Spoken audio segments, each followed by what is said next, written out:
I'm Frank Vaughn. It's Tuesday, July 8th, 2025. I'm wearing a hat that my kids made me on Father's Day. You might be able to make out the dad. It's definitely a bit artistic. The hair's not working today, and I don't care because we've had a number of bitter pills to swallow yesterday, even though it was only Monday. And we're going to get into that and a couple corrections. I'm just going to talk to you today. Where are we going to start? We're going to talk about the Trump administration, which I think is being derailed. I don't know why. It seems to be self-destructing. More weapons to Ukraine, reads the tweet that I made yesterday. They have done a complete about-face on the Ukraine war. It looks like they're planning on sustaining it now, and the administration is spinning it as America first. We've gone from peace by January to we're going to keep arming them, and this is a human tragedy unlike anything the world has seen in 80 years. We're talking about 1 million dead, young, working-age people, again, as I highlighted in yesterday's video, amidst a declining birth rate, a catastrophically, civilizationally threatening declining birth rate. We can't afford to lose these people over a pointless conflict, which peace has been on the table multiple times and torpedoed by the West. We are self-destructing. I'm going to have a sip of coffee. And then, on a Monday, Epstein had no clients, blackmailed no one, and for sure killed himself, along with footage filmed on a potato. The potato footage aside, as I covered yesterday, could very well be AI because it's so granular that any good AI could fake it, has a missing minute from it, so you can't trust any of it. It took us 6 years to get this potato footage, and Maxwell is rotting in prison because of sex trafficking convictions, and she had no clients, and there's no further arrests. The client list was on Bondi's desk. They did all of this virtue signaling. They did all of this talk, only for Bogino and Cattell to just shut the door. Something is wrong. And then we have leaked rumors following through different sources that you can generally rely on to indicate the changing direction of the administration, that they're considering amnesty for millions of illegals at the same time as the optics. Let's what are we going to do? We're going to go to Drudge. And I know Drudge is, terrible leftist, but this is the optics. Horseback ice raiders in public parks. You want to talk about a PR disaster? Now I understand. Fixing the problems facing America, fixing the illegal immigration problem, isn't going to be optically pleasing. If you want to actually do it, if you want to do deportations, then there's going to be things that look like this. The issue is the administration is retreating on so many fronts that were crucial to their election campaign and to the promises of MAGA. Ukraine was a big deal. Not bombing Iran and negotiations with Iran, that was a big deal. Whether you agree with it or not, it's a U-turn. And it's not just that. And one of the headlines is Trump deports fewer than Obama, even with the terrible optics that you're seeing here. And it is optically terrible against the backdrop of all the other retreats. This could torpedo the administration's attempts to actually deport all the people who broke the law coming into the United States. Reagan did an amnesty. Maybe Trump does an amnesty. The way things are setting up, folks, and this is the warning, it's going to be awfully hard for the Republicans to win the midterms when Trump is backing off of so many of his campaign promises. Trump confirms arms for Ukraine U-turn days after Pentagon halts delivery. Arming Ukraine is America first. There's the release. This stuff should concern everybody that actually cares about the substance, not just the man, but the substance of what MAGA was all about and what Trump had brought to the table. The difference, the choice, the reason for not voting for Kamala and the Democrats, as the Democrats are preparing themselves for violence. The more the pressure ratchets up, the more it seems Trump is backing off. And if you're a true friend and you're a true believer in the spirit of MAGA, or not even the spirit of it, the substance of it, you should be saying the same thing. You shouldn't be rallying behind the president, you shouldn't be in denial. You should be telling the truth, the whole truth, and nothing but the truth. Another thing, just as for instance, I was reading about this late last night. One of the reasons I'm in a disheveled state is there was no sleep last night. 3 of the 4 people, and I'm not one of them, is sick with some kind of cold, again, in July. It's just mysterious. And we were playing musical beds last night. I ended up on the couch for the first time in I don't know how long, and I didn't sleep at all. So maybe I'm a bit caustic this morning. But I was thinking about Fort Knox and the gold. Do you remember they were going to go and audit Fort Knox? They were going to live stream the whole thing. There was all this talk. What happened? It faded away. It disappeared. It died on the vine. It's totally off the radar now. And we're not going to get it. And now there are a plethora of other things that look like they have just been deleted from the administration's agenda. Barely 6 months in. It's disturbing. Elon Musk, Doge, the whole thing just looked like empty virtue signaling for all the work that they did, all the work that they did for free. None of it got codified, very little of it anyway. There's a record American deficit. I don't know why people don't understand how important that is. Cutting the federal deficit is one of the most important tasks facing the incoming administration and the Republican Party, and as usual, they're failing to do anything about it. In fact, they're set to increase the debt by $5 trillion. All of those interest payments going right into central banker, financial class Mark Carney's pocket. Because Mark Carney's part of this. He's one of the central bankers. He's one of those finance class people. Are they all in cahoots together? Is this all just one big play? Deceiving the public? Elbows Up certainly was. Looked at it from a Canadian perspective for all the virtue signaling about getting tough on America. Doesn't look like we're going to do it. It looks like there's a high degree of coordination, to be honest with you, and we'll see how it goes. For all the vision of an autonomous Western Canada, of autonomous provinces, of autonomous Quebec, it certainly seems that everybody's content to give the federal government under Mark Carney, representing the interests who are benefiting directly from a high U.S. national debt as well as a high Canadian debt. Do you realize C.D. Howe came out yesterday? Canada's set to run a deficit of $97 billion without without a budget. Without a budget. Under the Governor General's signature alone, with Parliament not in session, with everybody sent home, Fiscal 2025 is set to run a $97 billion budget, second only to Trudeau's spending spree fighting the common cold in the C-19 crisis. So-called crisis, government-created crisis, highly survivable respiratory infection for the vast majority of the population. You know, there's so many layers to the silliness. They said, you got to protect grandma. And the way to protect grandma is you keep her locked up alone inside of a home and deny her family.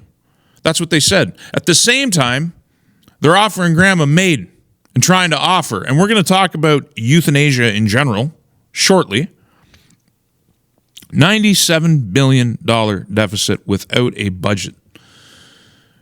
And people are just ticking on. Like, I just see sleepwalking people everywhere. The demographic cliff is already here. I was talking to somebody this morning. Their father is infirm, dependent on care, really bad shape, has PSWs coming into the house. This is in Ontario. Very few of which can even speak English. The man is being bathed by people who can't speak English, who are manhandling him and being harsh on him.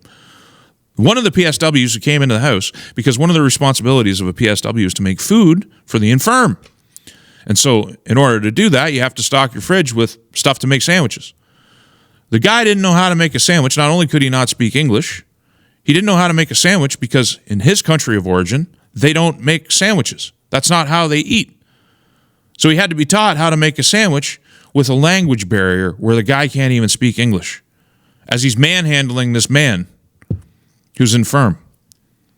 All of the PSWs that service this man aren't born here. Now this is, I know it's not just down to the demographic crisis that we're 40 years into. But I need people to understand that that's as a baseline, because we're going to talk about why it's a baseline, because there's a lot of people who believe some really weird things about what's going to save us, which we have to dispel in this video.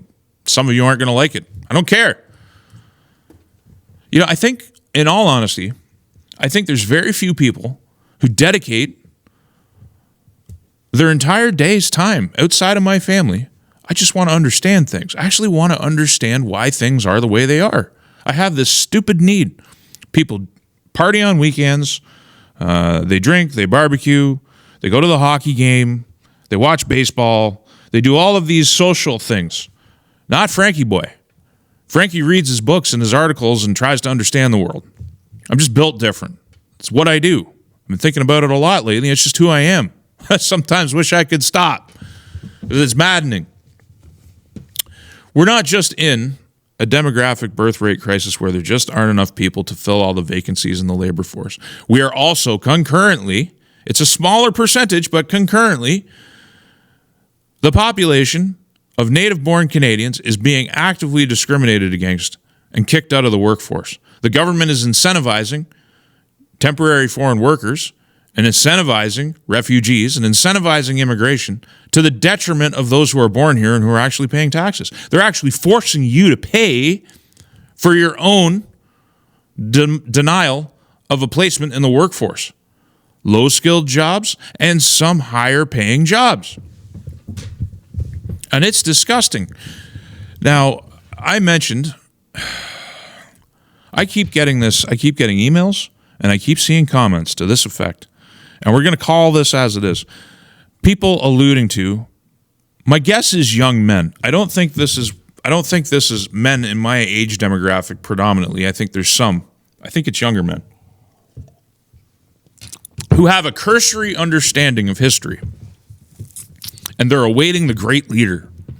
They're awaiting the great leader who's going to come and save us. And many of these young men view a certain man with a mustache as a failed hero.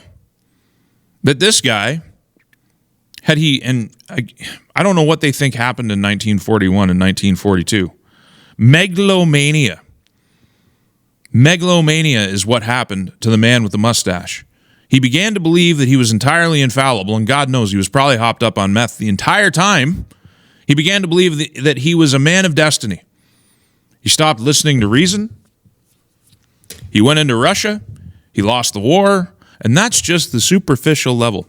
And remember, I'm speaking to those who deify this man and who believe another incarnation of that is going to come and save us here in Canada, or going to come and save North America, or going to come and save Europe. They're waiting for this. They tell me they're waiting for this. What they fail to understand is the difference in demography. What did Germany have in the 1920s and the 1930s that made unique circumstances that enabled the man with the mustache to do what it was he and the NSDAP did? Well, number one, they had cohesive demographics. They had ethnic cohesion. What percentage, and you should find this out for yourself. If you're going to start preaching this nonsense, you should find out for yourself what percentage of the German population was ethnically German. That's a good starting location. But what else went on? There was the First World War, where the popular mythos that came out when it was clear who was going to lose the war, who lost the war, there was this mythos that was created by the West that said that the Germans and the Austrians were evil. And they weren't. It was just your typical European war where both sides did bad things to each other. The alliance system, which kept the balance of power, drew everybody into a conflict. But of course, the evil Germans and the evil Austrians, the people who came out of that war, needed a myth to justify the draconian and unfair settlement that was Versailles, that was placed on the German people. Completely impossible for them to pay. The political repercussions of Versailles, if I had been alive at the time, and I was in possession of the kind of just daily literature that I'm in possession of at modern times, if I had the equivalent access to information in newspapers and newsprint, and I had the exact same obsession with the pursuit of information to understand the world, I probably would have been able to predict very easily that there would have been political repercussions to making hundreds of thousands of Germans starve to death and destroying the German economy, robbing them of their industrial core, robbing them of their ability to have a freestanding public army, robbing them of their internal social cohesion, at the same time as placing on them a ridiculous burden of reparations, which had to be, the Americans had to intervene and make a different, I believe it was called was it the Johnson Plan? Might have gone on under a different name, but there was a revision that actually made reparations a little bit more feasible and sustainable. But at the end of the day, it just destroyed Germany, created untold suffering, and opened up the avenue for the NSDAP to come riding up the middle. It wasn't just the myth of the November criminals and the stabbing in the back. I mean, the German economy was collapsing. There wasn't some kind of... One of the biggest myths of the NSDAP was that it was the communists who stopped the war effort. It wasn't. The German economy just couldn't keep going, but that's the First World War. But realism. The Germans were an ethnically cohesive society. Canada is not. We're a society of mutts. Everybody here has some different ethnic origin or background. The only people who can arguably say that they've been here the longest are the Native Americans. And you know, some of the attitudes I see, and this is not everybody, but some of the attitudes I see when we talk about mass immigration, we talk about replacement, we talk about discrimination, they're just like, how's it feel? How's it feel to be displaced in your own land? And more than happy to sit back and just watch the whole thing burn when we need to really be coming together. Old Canada needs to be coming together to try and find solutions and deal with the demographic problem and deal with reality. There's 25 million European identifying born Canadians, which are classified as white, even though there's such a diversity of cultural underpinnings to that whiteness, and 15 million who are not. That's not the same demographics as Germany. Go to the United States, you're going to see the same thing. It's not the same. Those of you who are waiting on this reincarnation of the mustachioed hero, he ain't coming. Now, what else? And I shouldn't even have to explain this, especially for people who deify the memory of a man who failed. What else is different? What is, well, actually, no, not what's different. What is bad about your understanding of that period of time? Aside from the obvious, folks, what's the obvious? That 70 to 90,000 between 39 and 1941 Germans who had physical disabilities, who had mental disabilities, were euthanized by the state. The asylums were cleaned out by killing everybody off. So the autistic, the Downs, the slow, there was discrimination against people who were left-handed.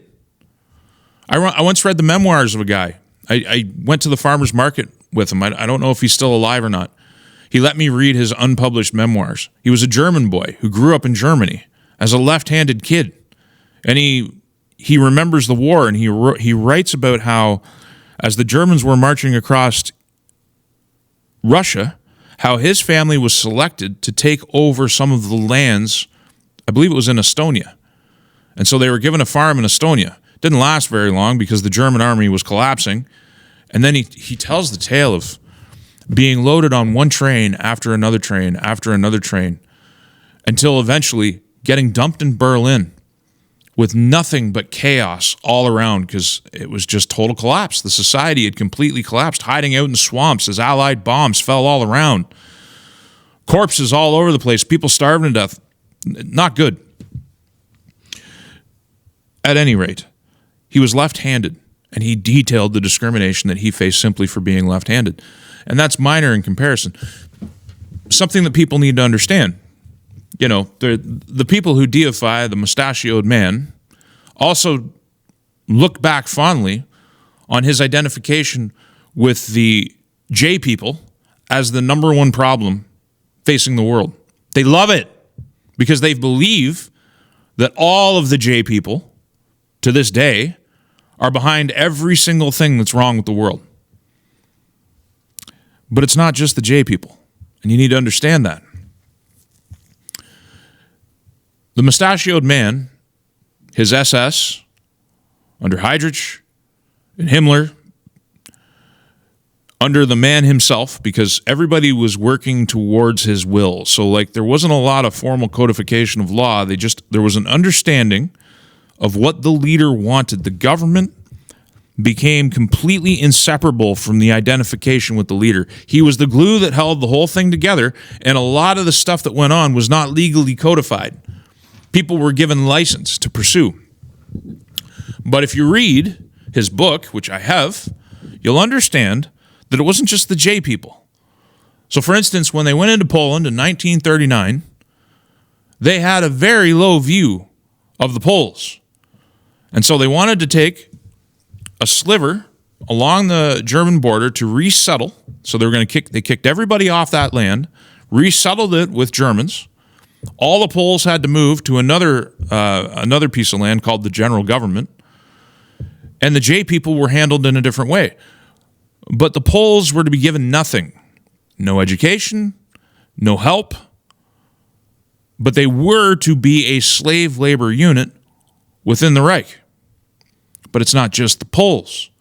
The Germans also had a very low view of the Slavic population. What happened in Poland in 39 and 40 paved the way for what happened in Eastern Europe and Russia in 1941 and 42, which absolutely horrific.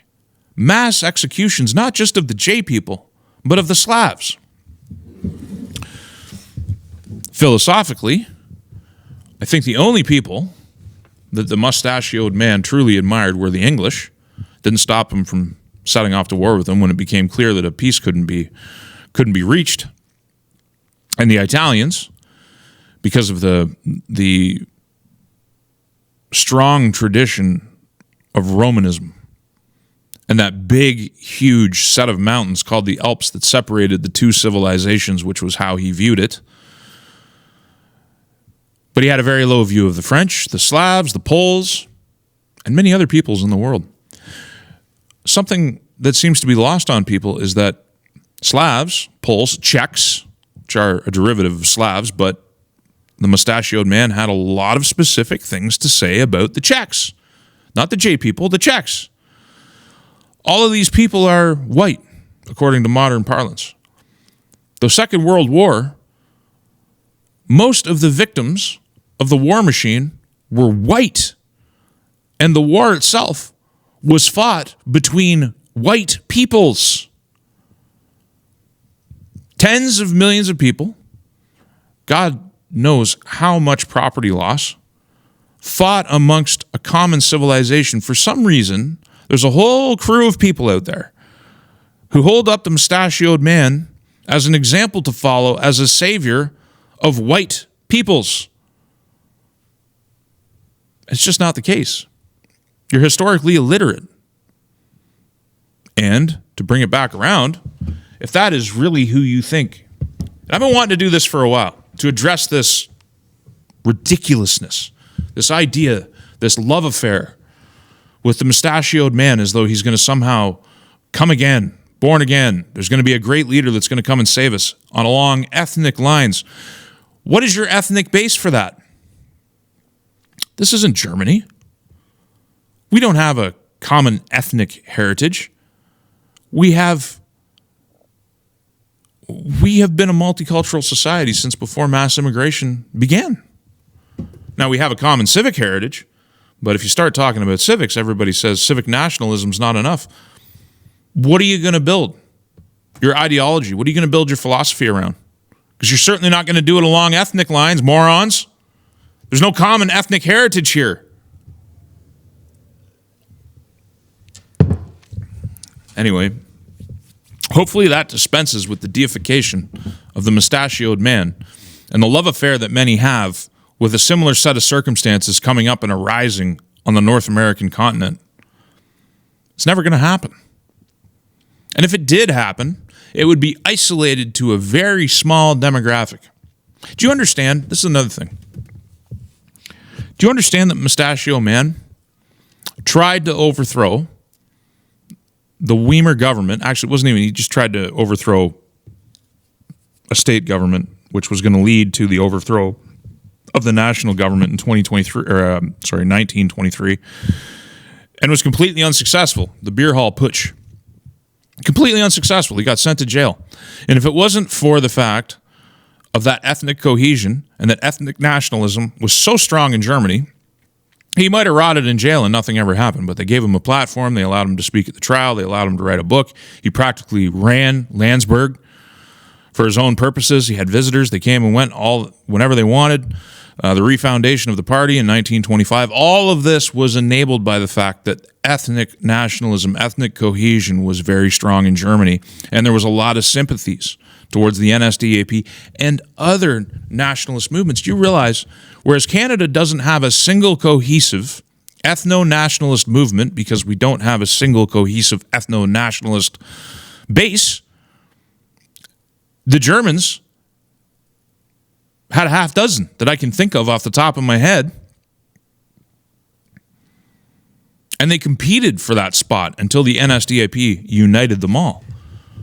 Completely different circumstances.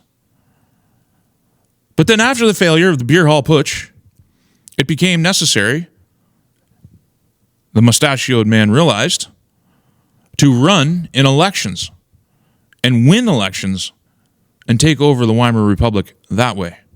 And so that's what they did. They nominated candidates, they had their list, and election after election, they built their support. And they peaked at, I believe it was either 37 or 39% in the election of, I want to say 31. Because the subsequent election, the last with competing parties, their vote share actually fell to, I want to say 33. They actually were experiencing an electoral decline before he was made chancellor. The Enabling Act came along, and then political parties were banned, and everything from that point on became plebiscite. Which, by the way, some people anyway who understand the history of it will talk about those plebiscites being fake. 90%, 95%, 98% in favor of the government. There was a lot of intimidation. They were basically yes/no votes. But the German population, because of that ethno-nationalist that was so popular, that was so present, that was so prevalent, that unity, that racial unity, means that there was a huge base of support underneath those votes. So maybe it wasn't 90%, but it was certainly a majority, a plurality of the vote. There was huge societal support.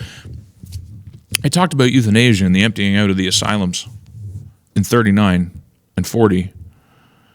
There were fathers that would... This is how twisted the society had actually become. Fathers who had blind children, who applied to the government to euthanize their own children based on the fact that they were blind, and the government approved that, and the father would take son, just kill him off. Is that what you want? Is that where you're going? And if that's what you want and that's where you're going, how are you going to get it done? In the society that we live in. Because remember, what we're talking about here at this point in the video is the fact that electorally, the NSDAP had to get elected. And they did.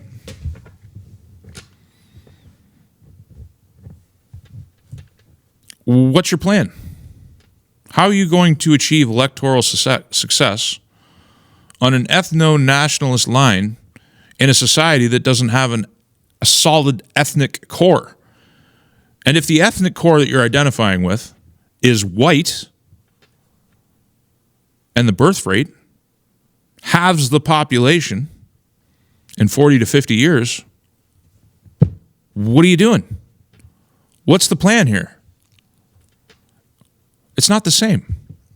Canada's not Germany. America's not Germany. We live in very separate circumstances. And if we're going to find a solution, I don't even know why I have to explain this.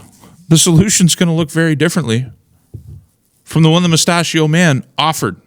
And failed, by the way, catastrophically. such a profound failure that the Germans, 80 years later, are still afraid of their own national identity. That's how bad a state the mustachioed man left those people in, that they dare to look at the AFD as a resurgence of the NSDAP when it couldn't be any different. The AFD is a coalition of very divergent interest, but they're built around this idea that Germany deserves a national identity in 2025. And look at the headwinds. Absolutely crushed as a people. I don't know why I have to explain this stuff. If you're going to deify a man and you're going to think that he presents a solution, you should at least go out of your way to understand everything that happened in that period of history and what makes it totally different from our own time. Anyway,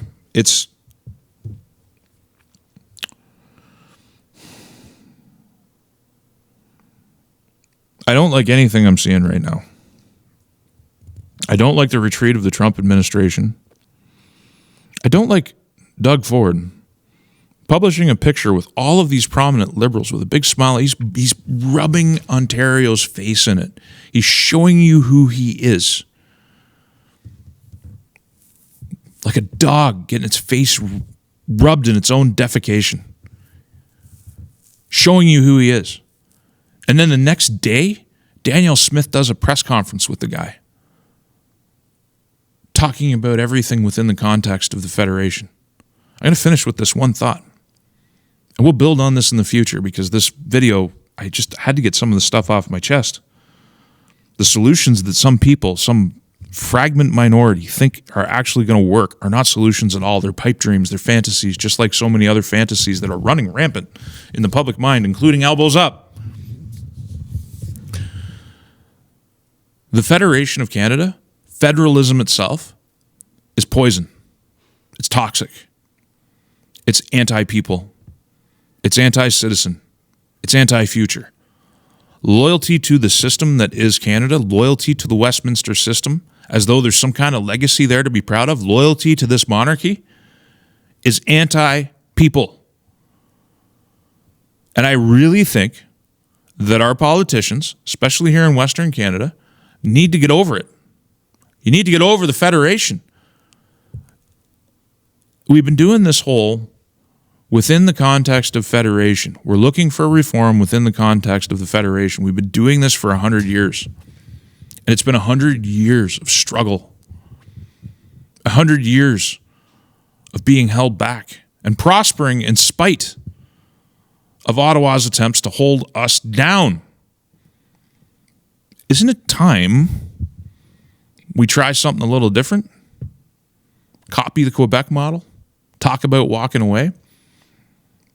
And another thing that arises from this, it should be clear now, and I was never one of these people, expecting Trump to come and rescue us.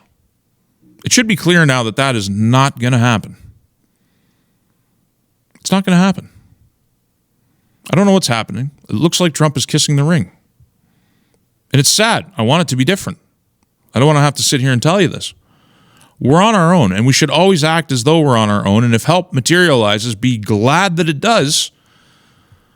But if Saskatchewan, if Alberta want to do something different, we're going to have to do it ourselves, on our own, through our own institutions, provincial institutions,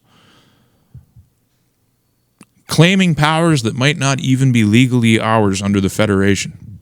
Saskatchewan's already done that when we decided to take the carbon tax unilaterally off of home heating. Totally illegal. We did it. We got away with it. That's what we need to do.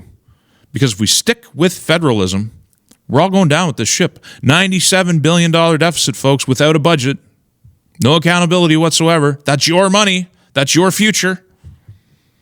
That's supposedly your Canada. Canada doesn't belong to you. It belongs to the system. It belongs to the rulers. It belongs to the Laurentians. It belongs to not you. We need to face that reality and really do something different.